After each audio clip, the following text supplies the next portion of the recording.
Okay, because we still have postdoctoral researcher Anna Hausmann. Super quick introduction. So Anna has background in natural sciences and ecobiology. She did her PhD in South Africa, after which she then visited Digital Geography Lab and did a postdoc there, and now is based in University of Jyväskylä and University of Kassel in Germany, and we're looking forward to hearing about your current project. Thanks. Hi everyone, thanks Wako.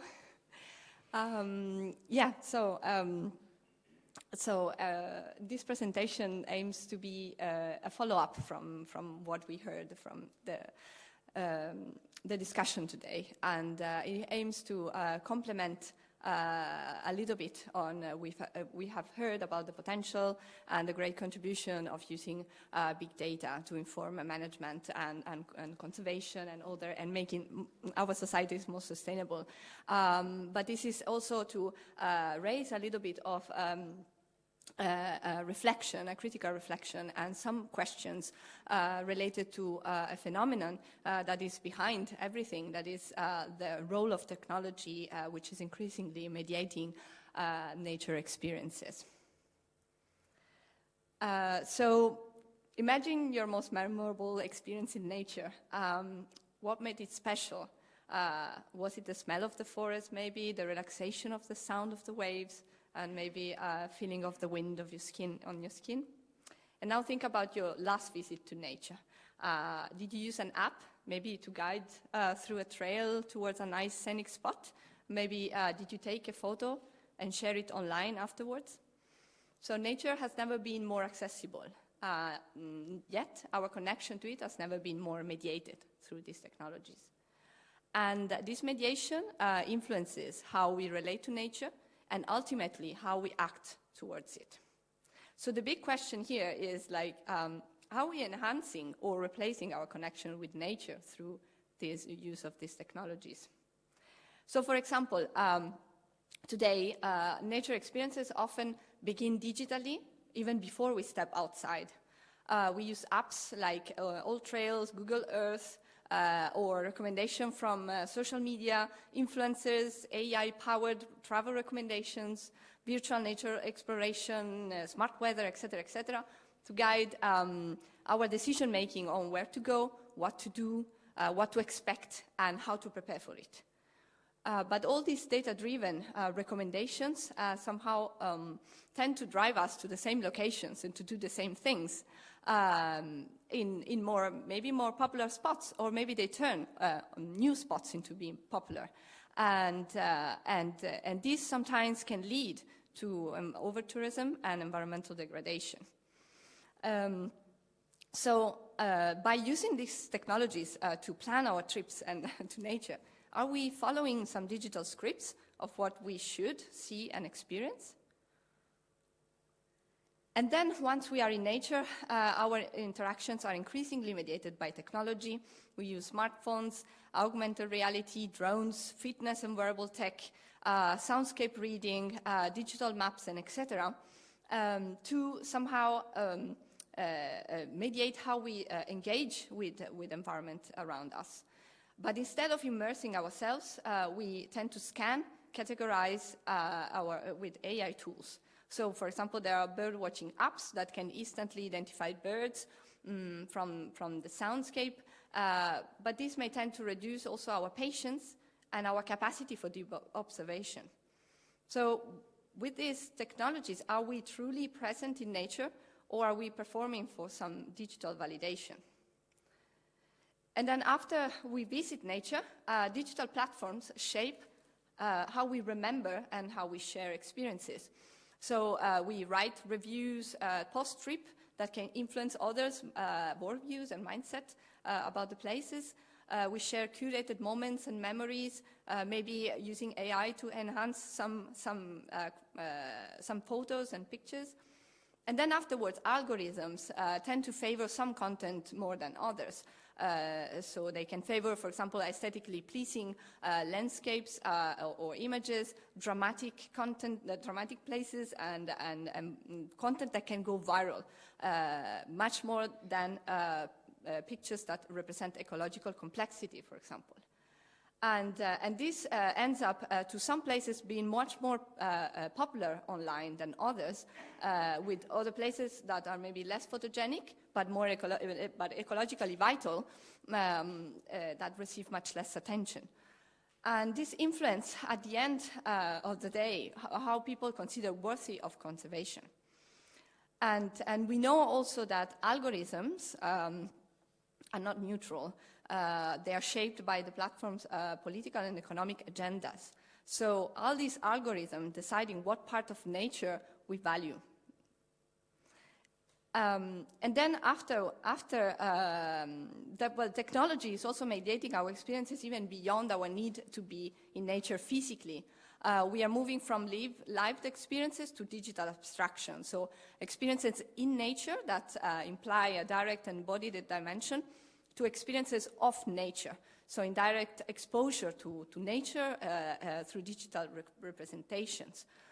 So we are using virtual realities, AI tools that let us immerse into nature while we are at home or indoors. But they tend to create a highly idealized representation that doesn't need to have a counterpart necessarily in reality. Let's see if I can play this video. This is a video of an AI-generated bird, really beautiful and very realistic. And these virtual representations are made as they can play as practice to elicit some of the physiological and psychological benefits that we obtain from nature experiences. But if nature's benefits can be provided through digital simulations, will people still seek direct real-world engagement? So there's a shift in human-nature relations that includes some benefits, of course. As we heard, there's great possibilities to increase accessibility to people that can't access nature. Increase environmental awareness and inspiration to engage with pro-environmental behavior. But this comes also with reduced embodied experience, prioritizing some of the values, like aesthetic values over ecological meaning, homogenization of experience, and also created distorted baselines and unrealistic expectations of nature. So I'm sure that everybody here would be recognizing that that image, it's fake. I asked the machine to depict a meaningful experience with wildlife, and that it came out with this. But what about this picture? This picture also presents a deep inconsistency, and he's as fake as the other one. It depicts a biogeographical inconsistency because it shows a lemur species that is endemic to Madagascar next to a protea flower that is endemic to fynbos biomes in South Africa. So you'll have to have a sort of experience or expertise to be able to recognize this hyper-realistic representation of nature. And the same happens with finding a polar bear next to a penguin. They live in two different poles. Or cherry blossom flowers in the same tree as autumn colors. So they set unrealistic expectations. How nature should look like, and this is representing among the risks that it's coming by using all this technology, is that we are willingly or unwillingly contributed to this datification. So it's the increasingly turning of nature into digital data. And we are using this to increasingly define, represent, and experience nature. And to inform conservation management and market-driven decision-making. But these are reinforcing standardization of these representations and also a commodified view of nature, which is detaching it from ecological and cultural realities. And political ecologists have a lot to teach us about virtual representation of nature and how they are shaped by power, economic interest, and technological mediation. So are these privately owned platforms and AI-driven content shaping what we see as real nature at the end of the day? So what do we do? I don't know. What do we do? These are maybe some insights how to navigate the digital mediation of nature. Maybe we should encourage embodied experience and maybe support the development of the digital tools that can foster curiosity, sensory immersion, and direct interaction without turning them into performances necessarily, like for digital validation or gamification to get some reward. Prioritize ecological integrity over data-driven optimization.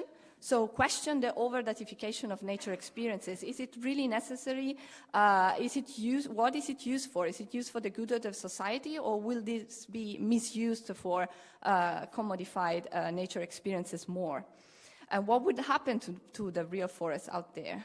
And then what are we missing? Are we reducing them to mere data points instead of lived experiences? What are we missing out by doing this? And then raise ethical concerns of the algorithm mediations. These are dictating what part of nature we should value, so scenic beauty over ecological significance, and then also knowing that digital platforms are often reflect Western-centric perspectives of how nature imagery and conservation priorities, and are erasing diverse knowledge system. And then just quick skip into that because I ran out of time. So coming back to the original question, are we enhancing or replacing our connection with nature? So we should ask maybe ourselves, are we expanding our understanding and deepening our connection with nature?